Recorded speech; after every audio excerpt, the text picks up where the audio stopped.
like it. You want a podcast like it? Podcast like it's 1999. Podcast like it. Just podcast like it. Podcast like it's 1999. Podcast like it. You want a podcast like it's 1999. Hello and welcome to Podcast Like It's 1999, the podcast where we talk about the films of 1999 from Dwayne Hoover's Exit 11 Motor Village here in 2022. I'm one of your hosts, Kenny Neibart. And I'm Phil Iskov. And back with us is David Iserson, who I believe is a huge fan of the novel. The novel. The novel. How do you feel about this movie, David? I mean, I feel like it was. I feel like it was much like Dwayne Hoover felt in his brain. Do you think so, though? I was trying to say something. I was trying to say something like pithy, but no. I mean, I feel. I don't know. It felt like it was. I was watching a movie like outside a train as it was passing by me. I don't know.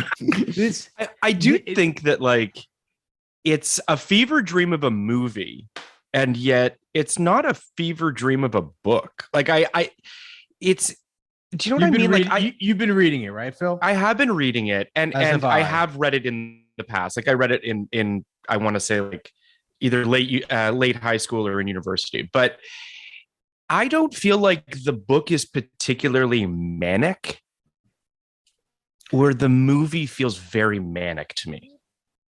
Well, yeah. I mean, just to get like right into it. I mean, I think the movie. I mean, I think it misunderstands the book, and I mean, who is to say who is correct in the way a book is read? But I do think that I think the takeaway. I mean, I think the book is So to pop us back to 1999. I would say at that time this was this was my favorite book, and so, and I don't think that I think the only thing that sort of changed is that I have my relationship with books is I rarely reread books because there are just too many books in the world that I haven't read. So like I think my ranking, you can have favorite movies because you can revisit movies in 2 hours, but like rereading a book to just see how it looks in your adult head is different. So I hadn't read this book since high school, but I loved it then. I love it now. I had a very different experience reading it now. Like, I mean, it is. Oh, you reread it for this podcast too? I reread it for the podcast. Yeah. It what a pro. I think it, yeah. So the book is, I think my takeaway from it at 17, when I read it the first time was like the mind blowing experience of like, holy shit, you could do that in a book. Totally. And my experience now is just, is really kind of identifying with the kind of, I don't know, the sort of middle-aged, like meditation on being middle-aged. Sure. And but I think the book. And there's this recognition that comes with being middle-aged and being American. Yeah. That where you do start to realize this is a deeply fucked up place and we're not going to change it, which is really upsetting. Yeah, I mean, it's not a, I would say absolutely it counts as a novel, but I don't think it is traditional. It's not a story. Yeah. In the sense that it's very much an essay about America, about like capitalism, about like middle America, and then just about the idea of writing and why we tell stories. Yeah.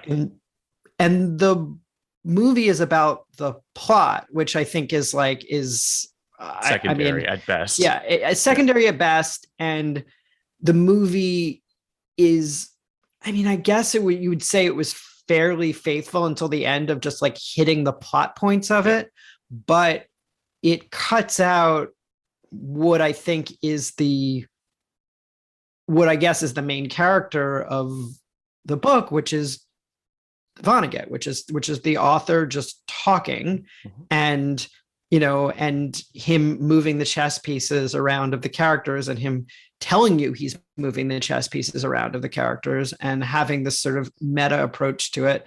And the movie kind of dispenses with that, and dispensed with that. I don't know that there's really just kind of no story there. I mean, the book kind of opens with explaining what's going to happen. I mean, probably around page 10, they're like, this is how the book is going to end. And so, which he does all the time in his book. Right. Yeah. And so there's no tension that this is about a meeting of these two guys, about the Bruce Willis character meeting the Albert Finney character, and about Dwayne Hoover meeting Kilgore Trout. So there's no tension there, except the movie is building that tension. Building that tension, and then ultimately, I mean, the book, I wouldn't call it cop out in the book, because I think it recognizes fully what it is, but it's like nothing really especially monumental happens when it happens, but the movie is trying to build its whole idea on the back of this meeting, which is, I don't know. So I'm going to do my best to walk us back and set the stage a little bit. We're doing Breakfast of Champions. Yes. Oh yeah. Which of course they know, because they clicked on they clicked the podcast. They clicked on the podcast. We're doing Breakfast of Champions, 1999 movie based on, I believe, like 1973 book. 72, yeah. 1972 book by Kurt Vonnegut. A classic novel I'd never read before I started reading for this podcast and didn't finish. It's really short. Tried my best. It's really short, and there's a lot of pictures. We're not all novelists, David. Come on, reading prose. Some of us have 4 kids and no bandwidth. Yeah, some of us have. I read it like every night I could, and then I left it. I left it, and then I bought another one. So now I own 2. And I want to finish it because I just zoned out for the second half of this movie. I mean, the ending is great of the book. The ending of the book is much different than the ending. So what's interesting to me is I have never seen. I've read enough. I've read like 200 pages. So I've read enough to make the statement I'm about to make. I've never seen a book and a movie distill just how different these two mediums are. Yep. In that, having a movie that is as plotless as this book would be very difficult. Not impossible, but would be very difficult, and takes a real masterful auteur to pull off. This, as you said, David, they clearly are trying to, take what is a threadbare plot and turn it into a movie. I had the same sense you had. If I were making this a movie, I would have a voice of God 100% throughout this entire film. I think that this movie is begging for a omniscient narrator with a point of view, just like the book was. From there, I don't know how else you can, what else you would really do, but the book is about thoughts and ideas presented in a way that I've never seen before. And I think you could potentially do that in a movie. It's just not this movie. So the main takeaway for me is, gosh, I wish, and I said this to Phil yesterday, I wish one of our great filmmakers made or took a shot at any one of Vonnegut's novels, because it's never happened. And I'd like to see it happen. Yeah. I mean, and I think there's a reason they have. I mean, Mother Night is a solid, a solid movie. It's fine. Also starring Nick Nolte. And directed by Keith Gordon, who plays Rodney Dangerfield's son in Back to School. Yes, one of our great auteurs. But a movie that Kurt Vonnegut has a cameo in, this one. I mean, he also has a cameo in Mother Night. And I haven't rewatched the movie Slaughterhouse-Five. I think it is appreciated, and I think you could argue that it's made by a great director. It is, and I can't believe it exists. It was like I read that novel in high school, like everyone else, and then found out there was a movie, and it felt, first of all, a movie made in the 70s. How could you do what they do in Slaughterhouse-Five in a film in the 70s? I don't think I didn't think they had that kind of scope, frankly. But all right, sorry, David. No, for sure. I mean, and I think I've heard like there was been talk of like a Charlie Kaufman version of Slaughterhouse 5 and like a Dan Harmon version of Timequake, and both for TV. Yeah. But I don't know. I Noah mean, Hawley also took a crack at Cat's Cradle for Cat's Cradle. Really seemed like it was going to happen. Yeah. And then Robert Altman. I mean, this script was written for Robert Altman, and I don't know that it would have. I mean, I think there's tonal issues with this movie that maybe a different director could have taken the same script and could have done something different with it because it is, because most of the characters play it in a very cartoony way, and it's shot very much like a music video, and so maybe a different, but I like I do think Altman doing. Yeah, sorry. Go ahead. So it feels like Brazil, right? It feels like it wants to be Brazil. Sure. Yeah. And I do think that, to me, one of the biggest missed opportunities was, okay, you set this in, or this book was written in 72. It's kind of set now-ish or 99-ish. I would have gone Brazil with it and set it in something that really feels like a different universe. Part of our world, right? But something that feels a little, everything feels a little askew. And I think that I'm surprised Gilliam never really took a shot with a Vonnegut novel, considering Vonnegut lets his, crazy novels be made into movies, because that seems like he did do Fear and Loathing, for what that's worth, which was kind of which also is another quote unquote unfilmable book. Yeah. But I do think it's interesting. You bring up a couple of things, Kenny, that I think that the book has that the movie doesn't.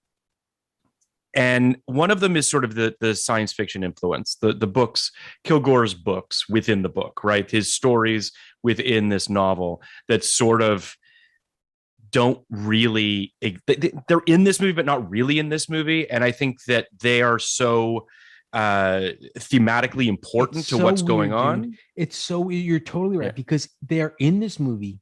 Yeah. I think this movie hemmed way too close to the novel, because they're in the movie in the exact same way they're in the novel. Either Kilgore telling someone about them or someone relating his own books back to him in dialogue. But for whatever reason, when you're reading it, it sinks in a different way. They're profound, and you're allowed to kind of let it linger.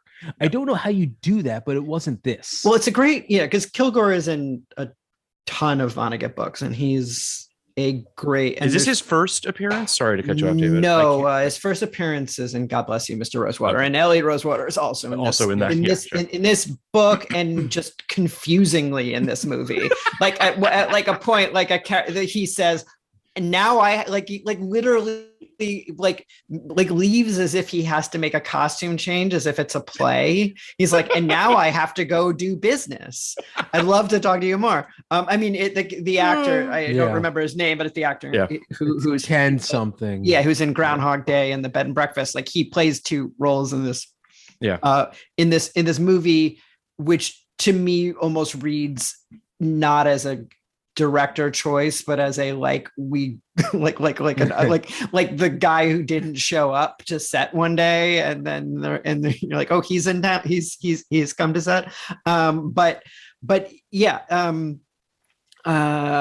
In the device of Kilgore Trout is I think it came out of like one of Vonnegut's agents or publishers or something, just talking about how science fiction stories sometimes are better explained than they are novels. So it's just like, it's funny. So here is a really interesting device to just kind of do a half thought out idea and shove it into the book. And the sort of meta idea of that is that the same is true of the plot of Breakfast of Champions, that then is dragged out into a movie, because the amount of time it's dealt with in the book is so tiny, which is just, guy losing his mind, meets a science fiction writer at an arts festival, believes his books are true, goes crazy. I mean, even retelling it, it's not that interesting, but it makes a little bit more sense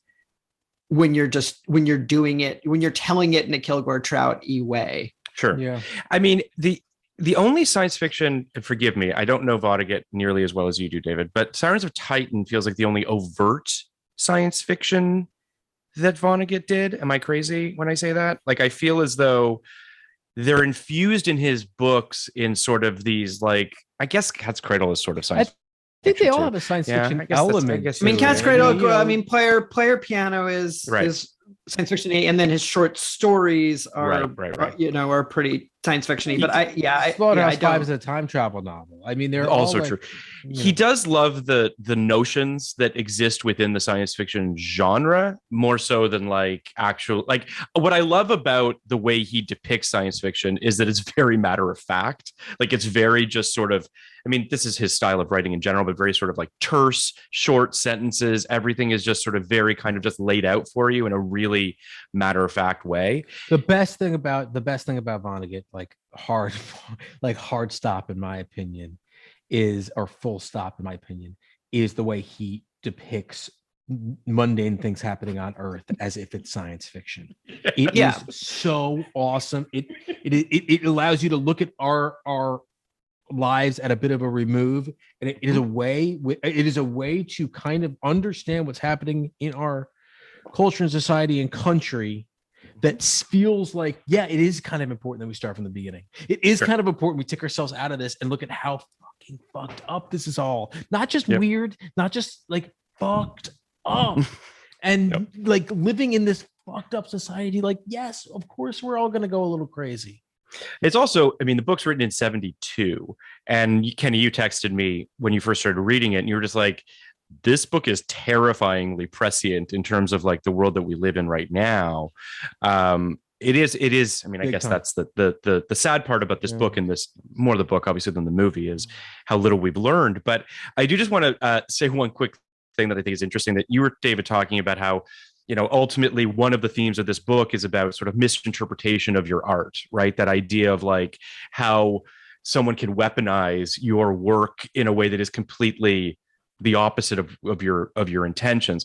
The irony, of course, is that that's exactly what happens with this movie, which is that he misinterprets the book entirely. And I would argue tonally as well, just sort of, I watch this, Kenny, I had a similar feeling to you too. You become numb to this film about halfway through it, and it kind of like you become dead to it at a certain point because it's so aggressive that you're just like, this is not at all what the book feels like. Just like, but anyway, what were you going to say? No, I mean, the scenes are super long, which is just torture. You know, it's in, you know, and those scenes all exist in the book, but there are tangents to break it up. So it's like, you're not just sitting there with an endless scene of Hoover and LeSabre like having a conversation, and it's just long.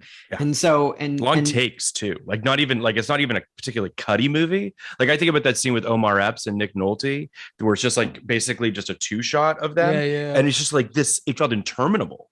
I mean, I think it's what you're saying about the interpretation and the misinterpretation of art. I mean, weirdly, that is sort of where the movie lands, where the endings really veer, where, where Trout sees Hoover taken, the feelings of his book and then get really upset, and Trout is like, is that what you thought I'm saying? Is that am I responsible for this? Which is not really what the book is. I mean, the book has a much has a more cynical idea about some things, but it also it's not it's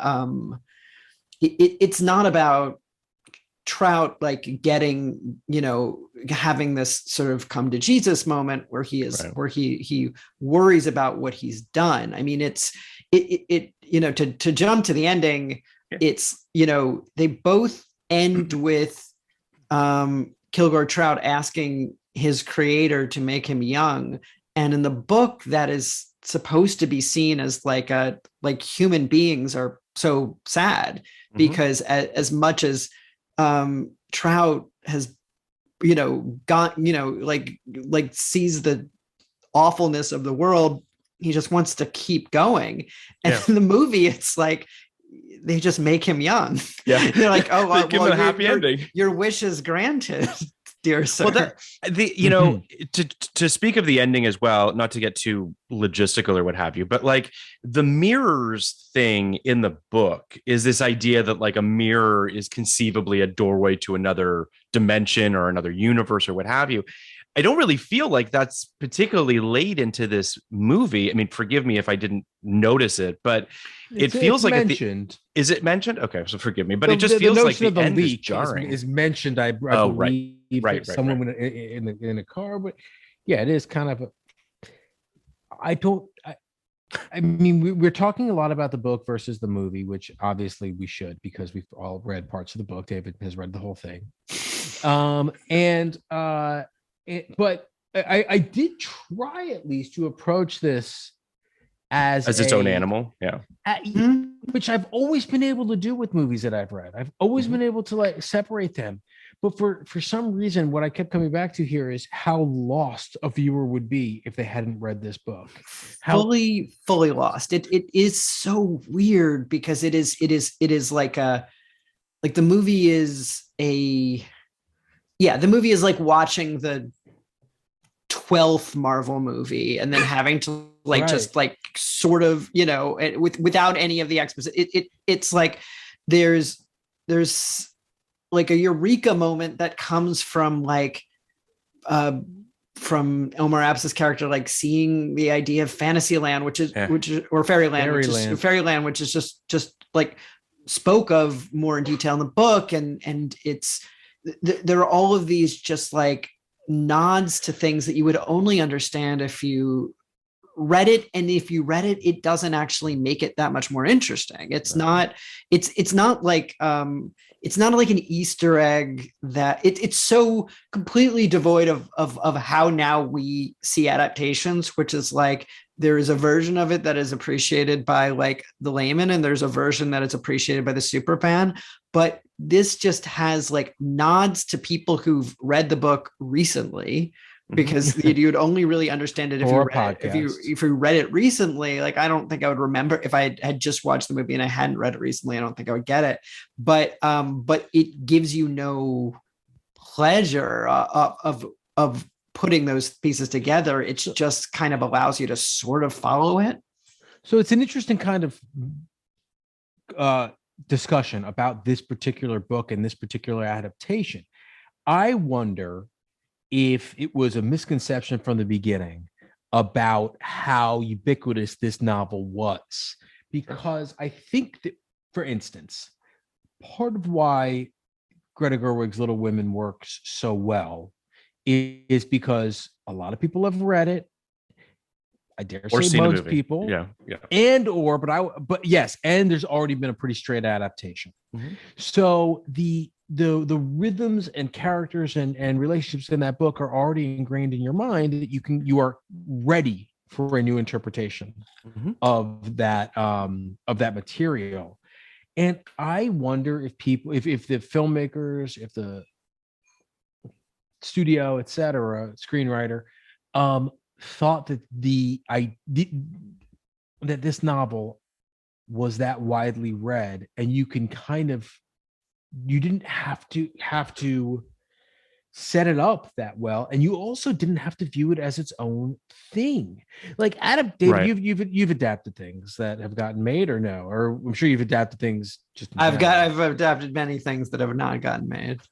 It's fucking hard. Yeah, and you have to make a big decision. Like is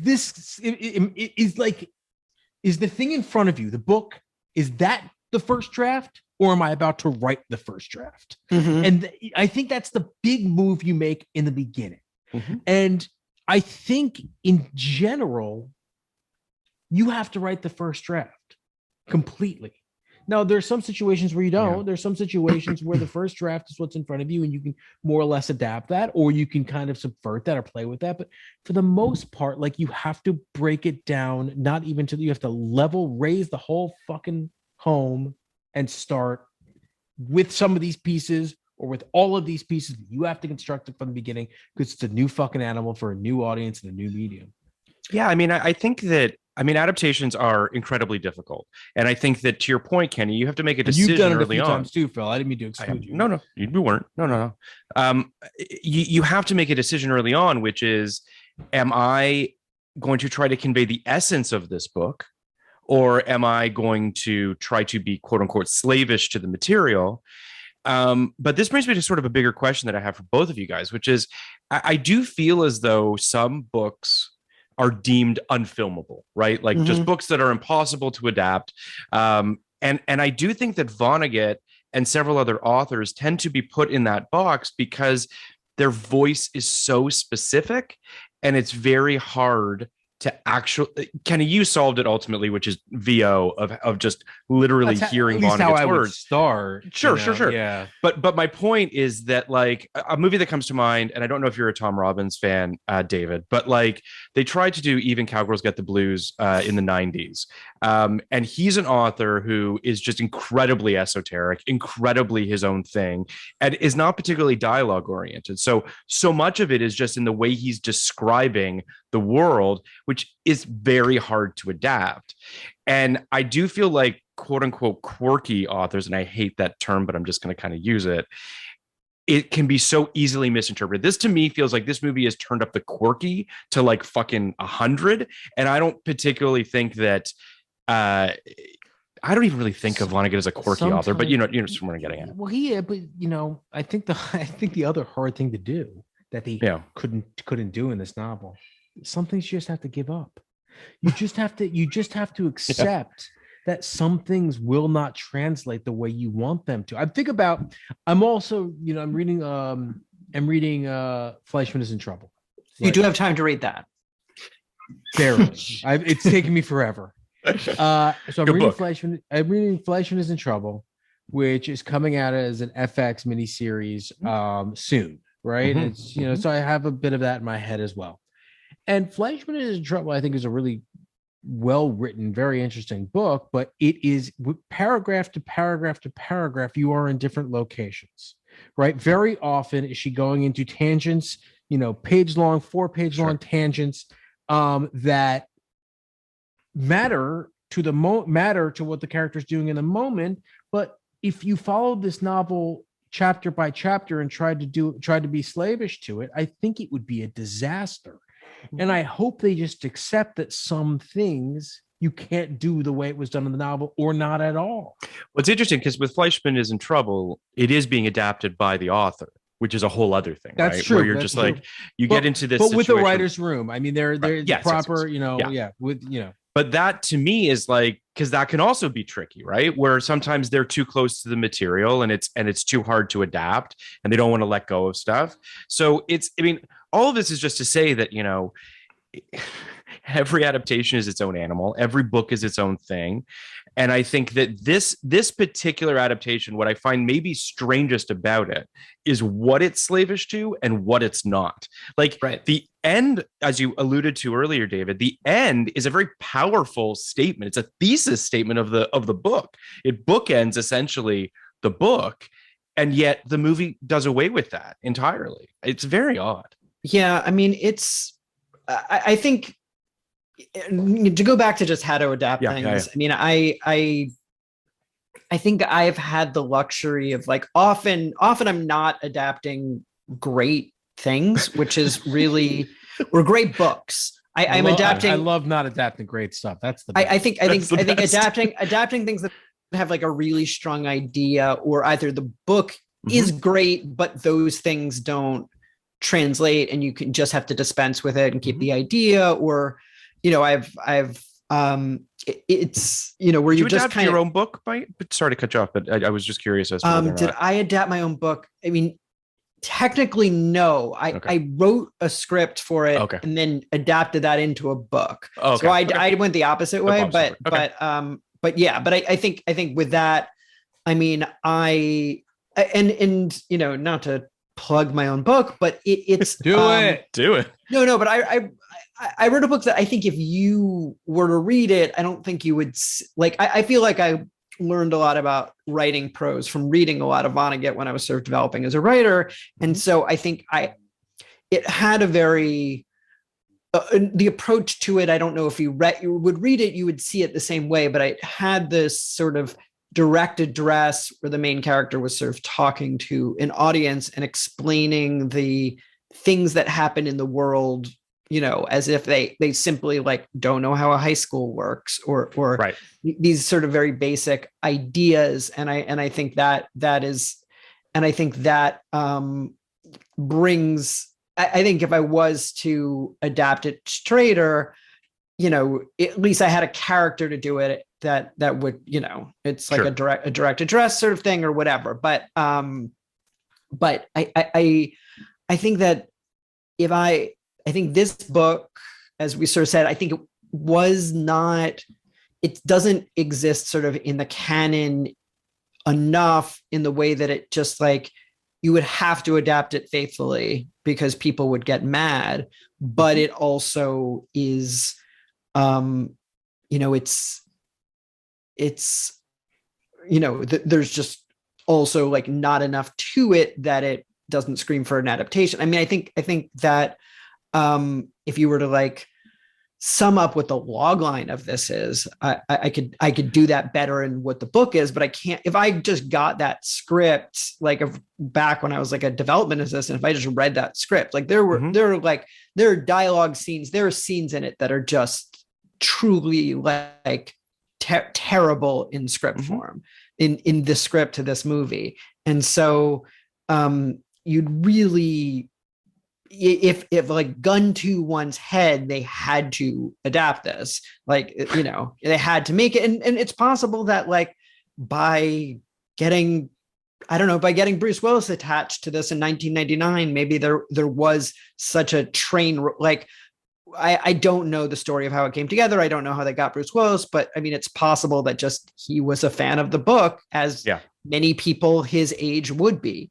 And so, you know, without taking the step further back about how to do it, his willingness to do it kind of put this thing on rails. So I think the only like sort of way to do it is and kind of keep what's fun about it is kind of like put a framing device like that this is a documentary for aliens, and that it does have this sort of like direct address to it.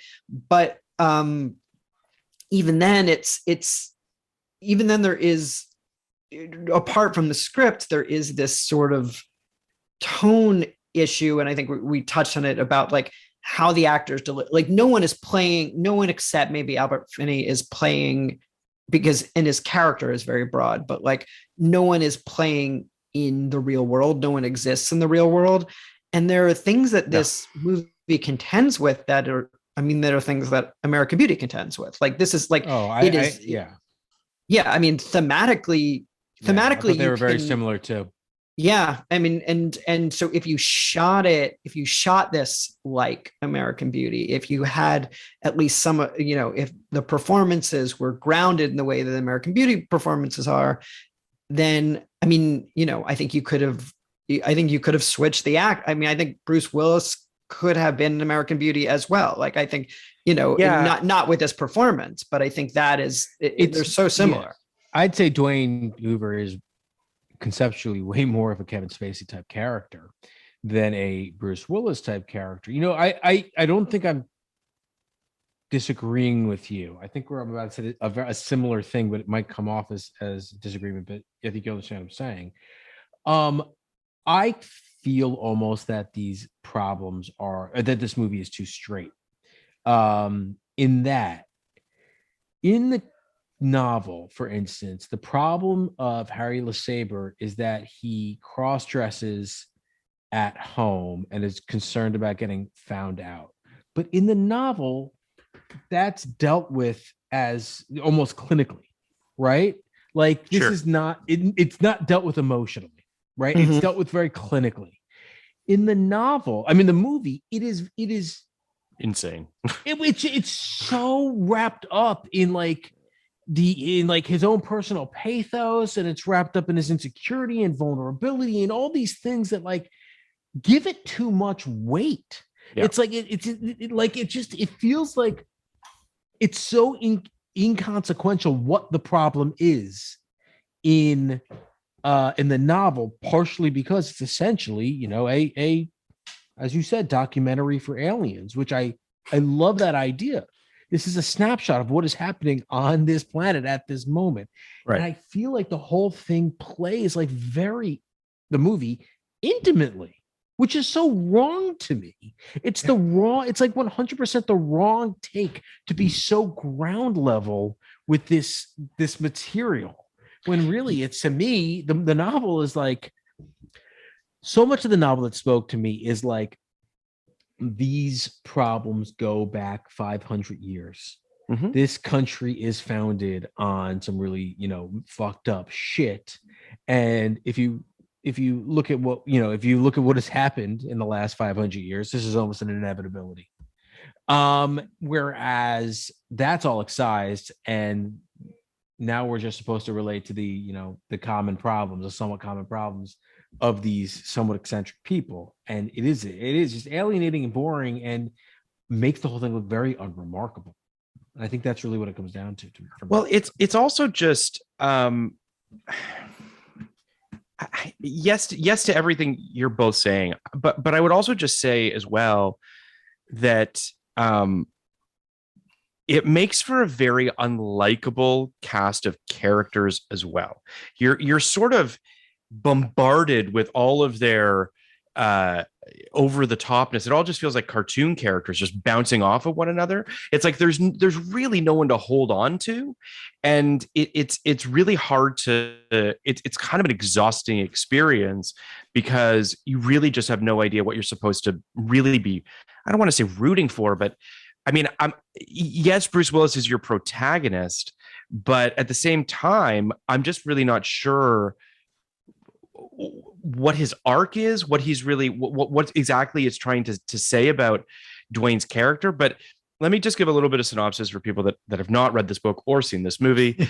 You are lost in this podcast at this point. Yeah, if you've listened to 40 some odd minutes of us talking about this, you obviously know. But that being said, the film that this movie is ubiquitous, and we don't need to give you. Yeah, just like the movie, the canon. But before you get into it, how hard was it to find a DVD of this? I mean, so Kenny and I both had to buy it on eBay. We got the last two copies. $30 each. Was it in America? Was it like our region? Okay. It was a used DVD. Mine was widescreen. Kenny's was some weirdly not. Mine was stretch. Mine was a weird stretch. Mine was a weird smudge. I couldn't quite figure out exactly what was going on because it had the bars, had the letterbox bars up on top. It did, but it was still smushed. It was like, why? I mean, when you say it, like it's like watching through a train window, it was actually like watching through a window. I think it might have been the same. Yeah, the same version. I got. There was literally one copy in the entire LA Public Library system. I'm amazed there was one. I was amazed there was one too. Yeah. So my copy was fine for what it's worth. It was proper aspect ratio. It looked fine. But the synopsis of this film, based on the acclaimed novel by Kurt Vonnegut, the film is a portrait of a fictional town in the Midwest that is home to a group of idiosyncratic and slightly neurotic characters. Dwayne Hoover is a wealthy car dealership owner that's on the brink of suicide and is losing touch with reality.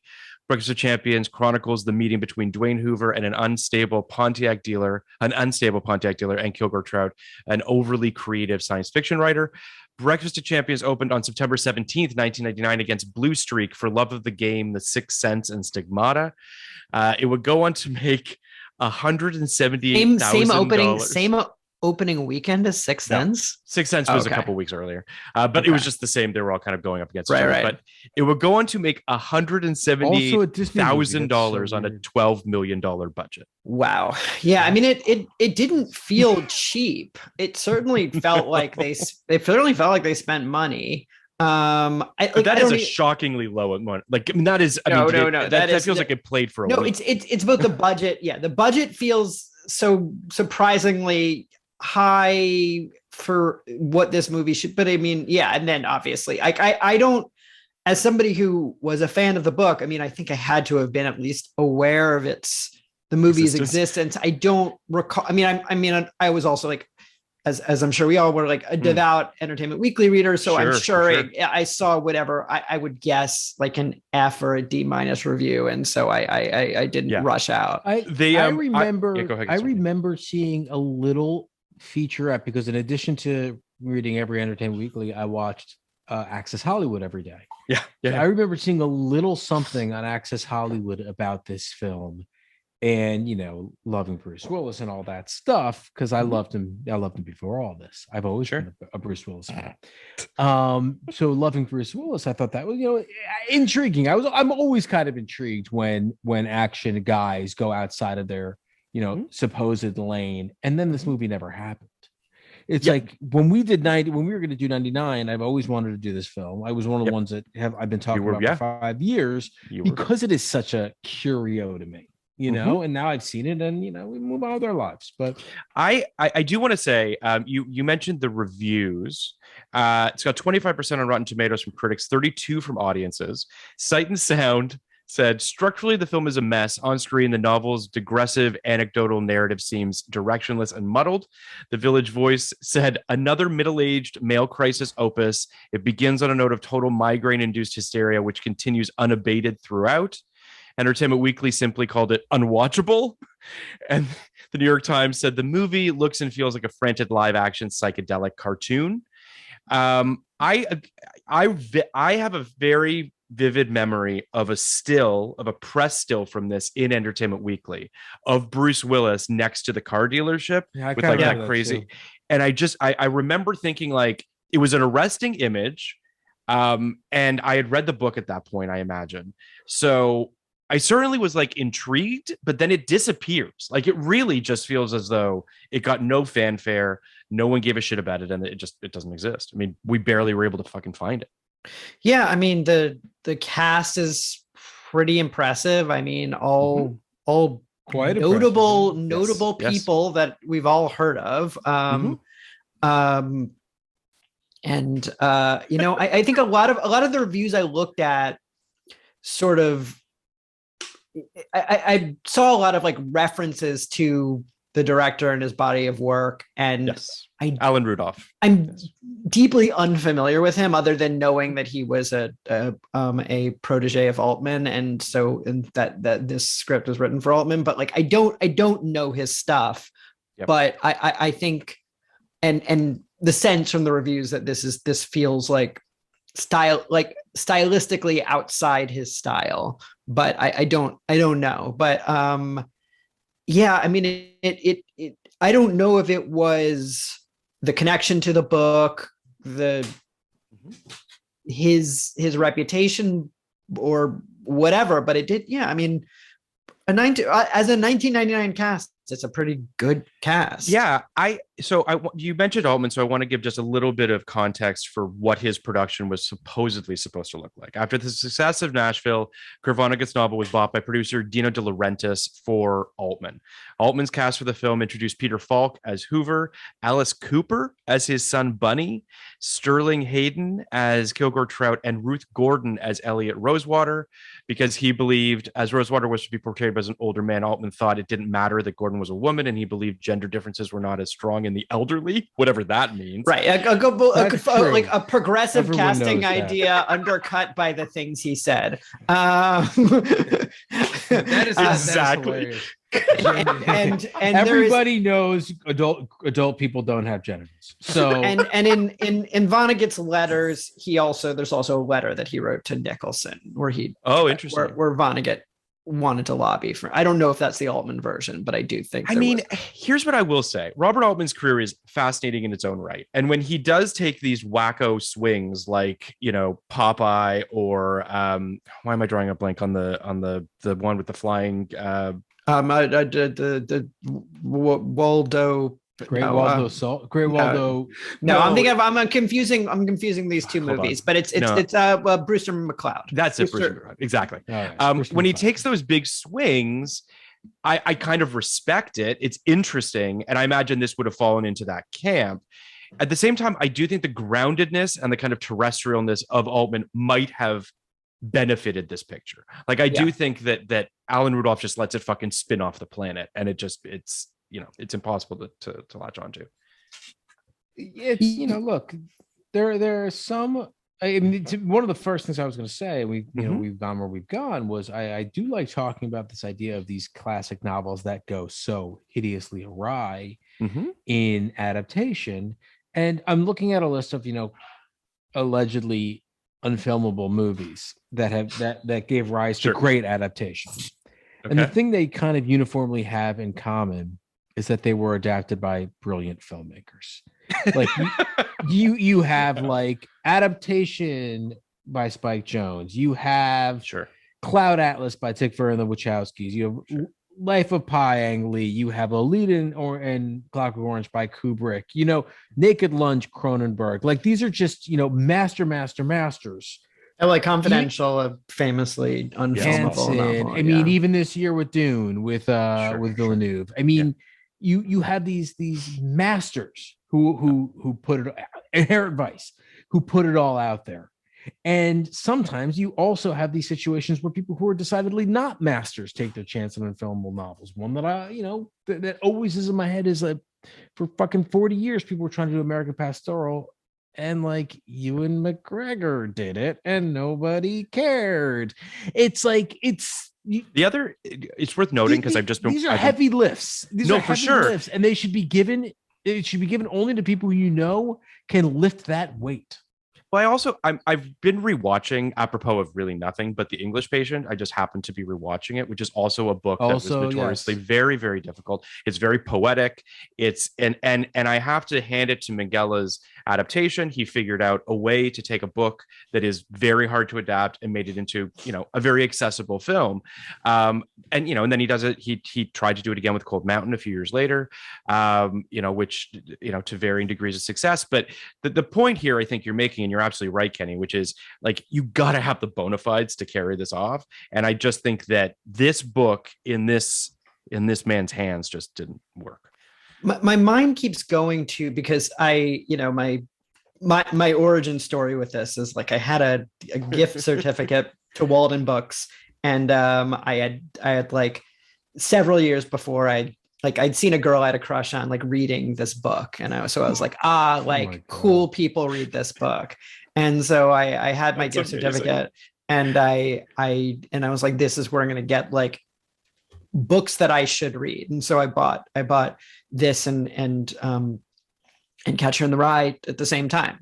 Sure. And so it makes me just think about, I mean, Catcher in the Rye, a book that most certainly has a story, but because of the prickliness of Salinger and his estate, like it also is a movie that or a book that has like a long shadow of not being adapted, to the point that at this point, like if and when it happens, I can't possibly imagine it will be done well, because it's too much.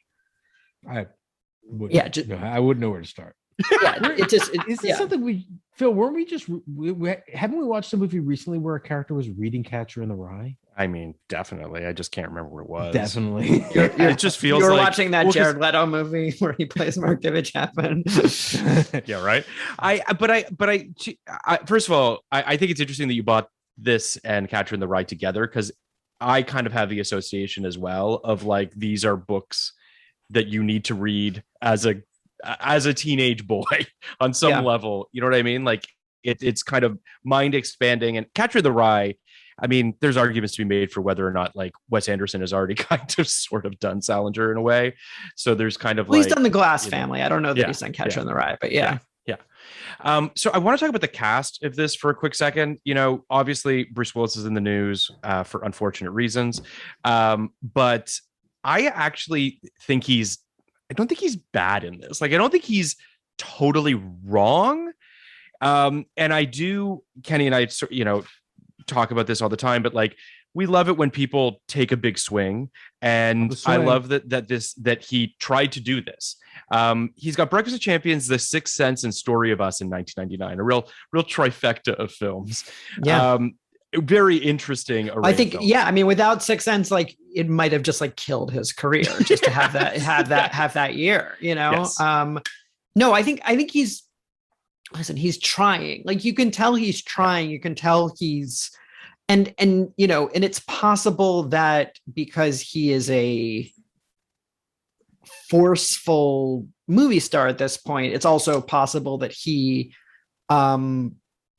you know, I don't know if it's like, if the tone was how conscious the director, you know, was pushing this sort of cartoony tone, or that's what Bruce decided to do, and then the movie sort of fell about around it, because it's notable how, you know, Albert Finney's storyline happens. It's another movie for a long time. So he's doing a much different kind of performance, but everyone Bruce Willis interacts with is kind of mirroring that performance. I mean, I would imagine, whether or not it was Bruce's choice or the director's choice, if you're in a scene playing off of this, you kind of have no choice but to be playing at that energy level, right? I mean, what are you going to do? Just like, you know what I mean? Like, there's nothing to, you have to match it. Otherwise you're going to get blown off the screen by it. And I think that that's a choice. I mean, I'm just looking at his filmography and just thinking that, like, he literally goes from Armageddon to this movie. Like, the idea that he goes from a Michael Bay fucking asteroid, you know, action movie to this, you have to wonder too if, like, he's going so whole hog and so big because it's just so drastically dissimilar to what he's been playing up until that point.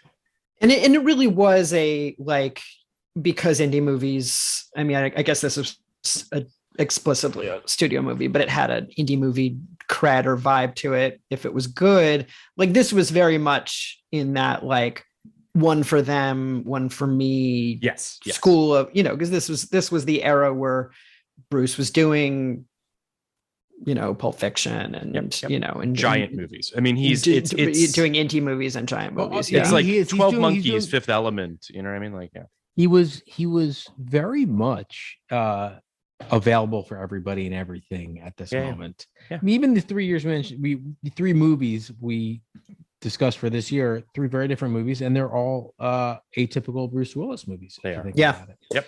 So, you know, like, I don't love him in this. He's not the guy I would have cast. I don't love him, but I think he's I love him in so much, and I think he's, you know, he's truly one of my guys, and I think he's a smart guy and a savvy guy, or, you know, before whatever happened in terms of doing 6 movies a year happened, he was making, you know, kind of interesting decisions over and over and over again. This is clearly, you know, this was a misstep, and someone at Disney or someone somewhere said bury all the copies, and they did successfully, except for the 3 that we got our hands on. I do, Phil, this is without question the hardest movie to get your hands on of the year, right? Well, we've had to get digital downloads of some movies. Like, we've had to illegally find copies. Yeah, but those at least existed, which made you think that there, if it was a piratable movie, then there was a pirate market for it, where there was not for this. Well, because I texted you both when it became clear that this movie wasn't streaming anywhere. I was like, I'm gonna ask my buddy who's been able to find these movies online for a file, and he texted me back. He's like, there's nothing. There is no record of this. No one has a file. No one cares. So that's why we had to spend $30 on a DVD. But I'll say this. I do think Albert Finney is a good Gilgore Trout. Mm-hmm. He feels right. He feels kind of what I envisioned. What did you guys think of Albert Finney in it? I mean, I think he's, you know, there's a lot of different versions of it. I mean, there's also like a version that feels like, you know, in the book, he feels like a Nick Nolte now.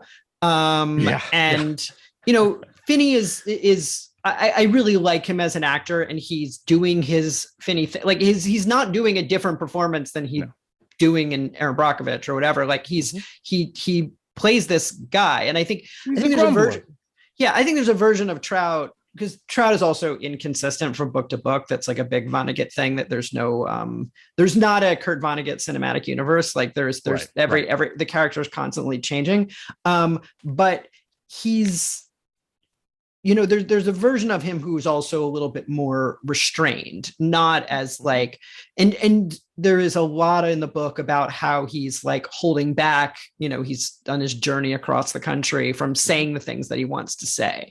But Finney is kind of taking a different, Finney is very captivating when he's on screen here. And so for me, he is my favorite part of this movie. He's my favorite performance of the movie because he's doing something interesting. I agree with you, and I agree with you in every sense of that. Like, there's the line in particular where at some point Kilgore is asked, what's the meaning of life, or what's the point of life, or what is it all for?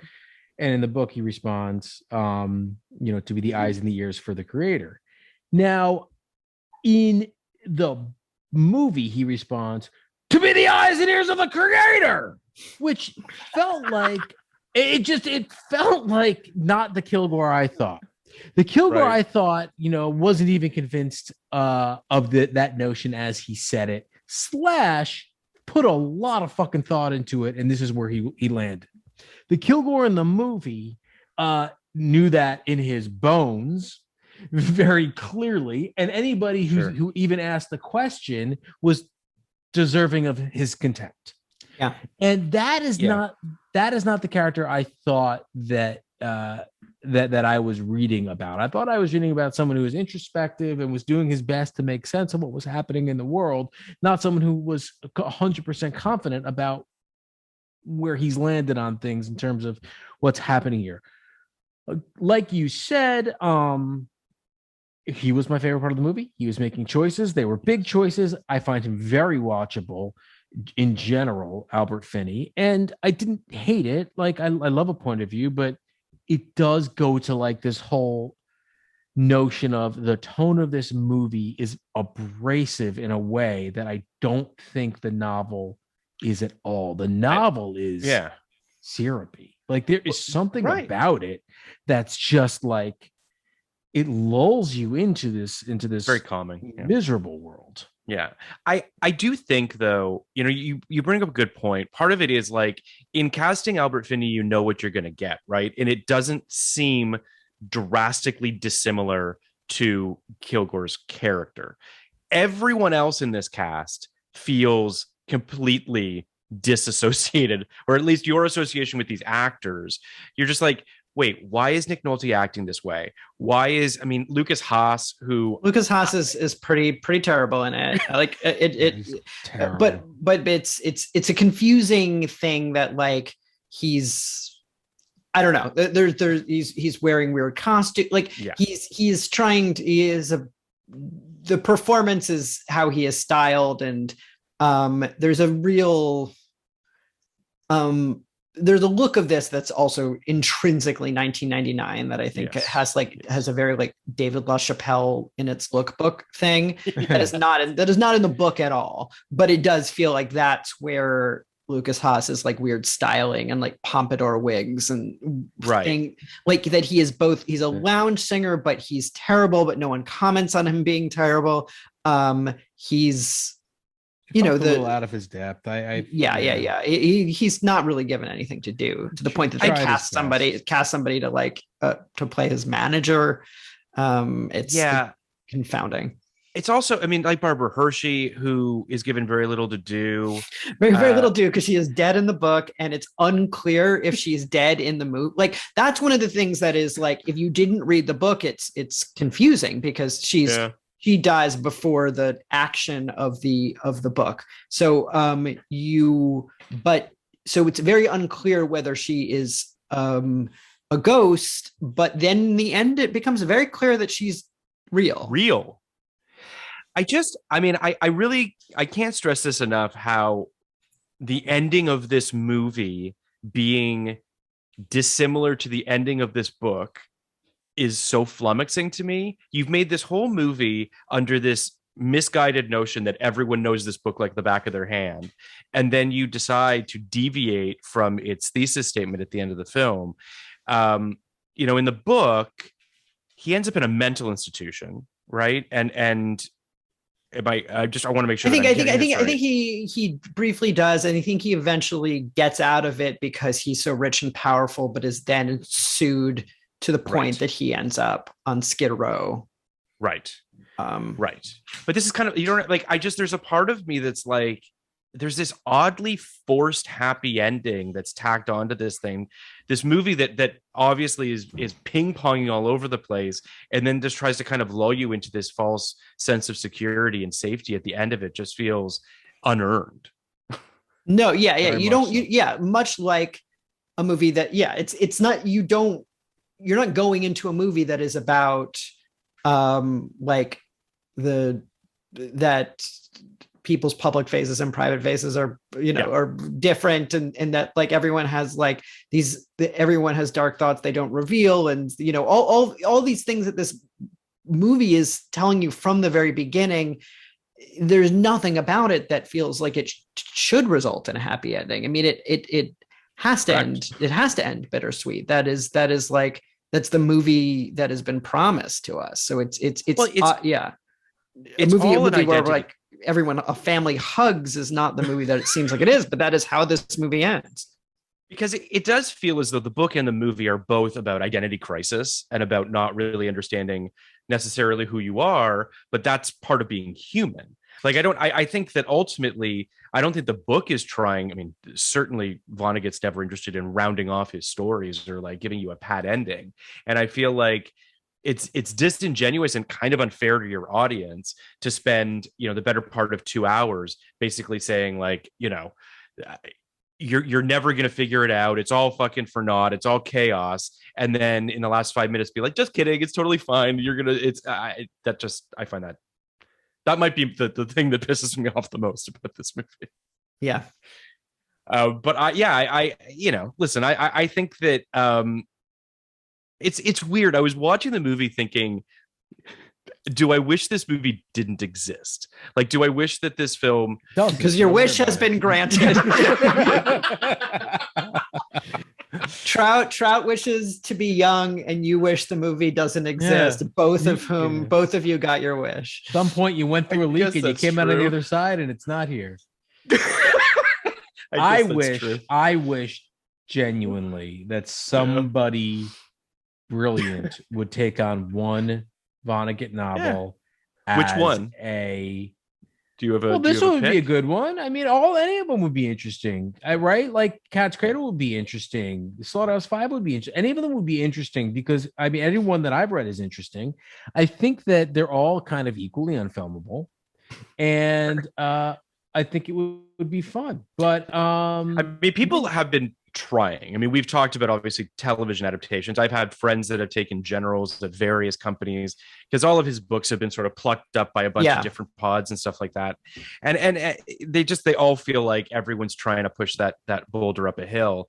I agree with you, Kenny. I think that he's he's one of the best authors ever. So like someone's going to get it right. I think doing this movie, and I think there's other ones that are similar, but I think it becomes you essentially would have to embrace that it is a little bit of a biopic and about, that somebody is Vonnegut in it. And then you are kind of telling, Timequake, his last novel, which I haven't read since it came out, which I think is 99, or it's around thereabout.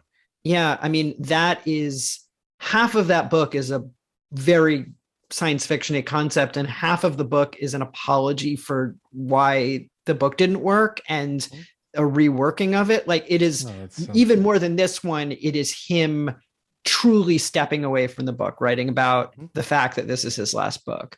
And so, I mean, that is a device that he uses. And so, and none of the other adaptations really have thought about that. So if there was a reason, to adapt it, and maybe there isn't, maybe it's just, it just shouldn't exist. I mean, I think did you guys watch the documentary, the one that came out? No, I heard it was good though. It's what is it? There's a documentary about Vonnegut that's 40 years in the making. by Robert Whitey, who we just watched the Whitey joint. Yeah, who also made a documentary about Woody Allen, and but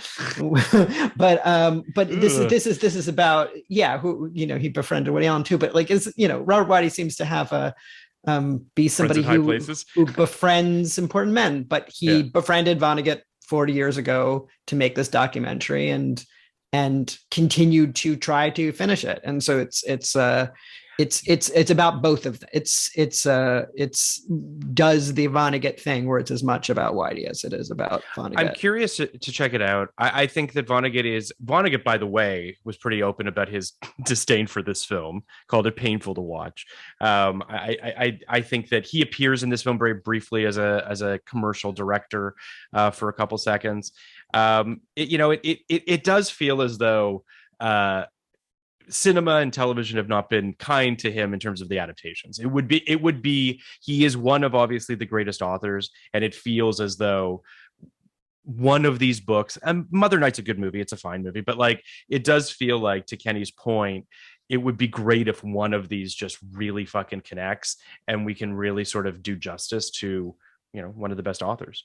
Do you give it a shot? PTA should give it a shot. It seems like it's something he can handle. Yeah, or a Coen brothers. I mean, Coen brother, or the solo brothers now. Did you see that Ethan's doing a movie? Yeah, it makes me sad. I thought he quit. Is it? I guess we're just children of divorce now. We're just gonna watch these guys make films individually. It's just sad. We'll see. All right, let's. Yeah, do you want to rate this film, Kenny? You go first. Let's rate it. Honestly, guys, I was gonna give it a 50 before this. A very pointed 50. Wow. In that, taking in everything into account, how difficult it is to adapt this, the fact that they, that it existed in any form. And I also had the voice of Ryan Marker in my head a little bit. Our previous guest who claims he likes this movie quite a bit. Of course. I was trying to like it. But honestly, I was really ready to ride that 50 line. I'm going to go down. I'm going to go down to like a 39. There are so many worse movies than this that we've done, like with no ideas and no plans. And I guess it's true.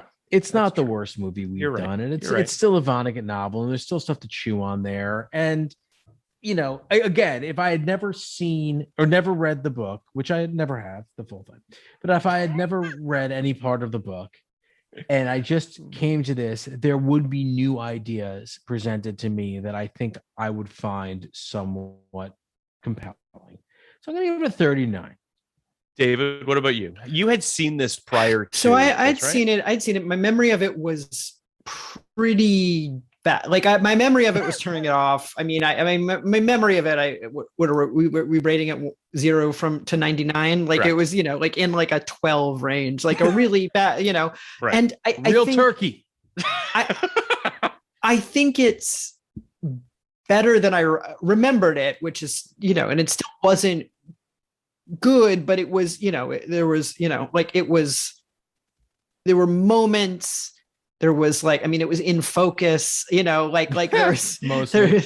there was bar. Yeah, I mean, I think the opening credits was really strong. We used all the cartoons from the book. I mean, I think the biggest sin it has is it's boring, and this should not, even a failure with this source material shouldn't be this boring.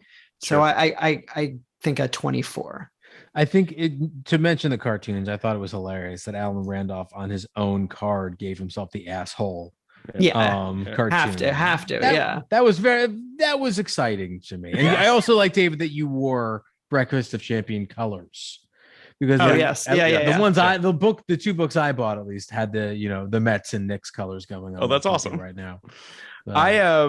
So I had not seen this film prior to this. I came into this podcast at a 20. I found this a very exhausting experience. I just, as I mentioned earlier, you just kind of grow numb to it at a certain point, and that's just, you never want to be there as a viewer. But this conversation has made me go up a little bit. I feel like I'm at like a 35 now. I think that I don't think it's a good movie. I certainly, if anyone wants my DVD copy, please tweet, DM me. You can fucking have it. I don't need it on my shelf, but I do feel like, what? I don't need it on my shelf. But I'll say you've never said that on this podcast before. It's true, I haven't. And I do have various DVDs that I've had to purchase for this podcast. But I just think that ultimately, I found it a pretty. It's an unfortunate adaptation. I think we all agree that obviously it's not ideal.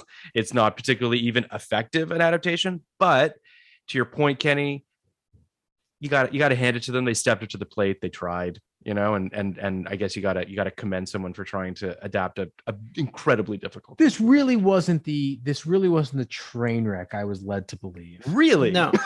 Okay, interesting. All right. No, I don't think it was a train. I think it was kind of a badly executed failure, but it didn't. Yeah, but it wasn't. Yeah, I mean, it wasn't like Tommy Wiseau's.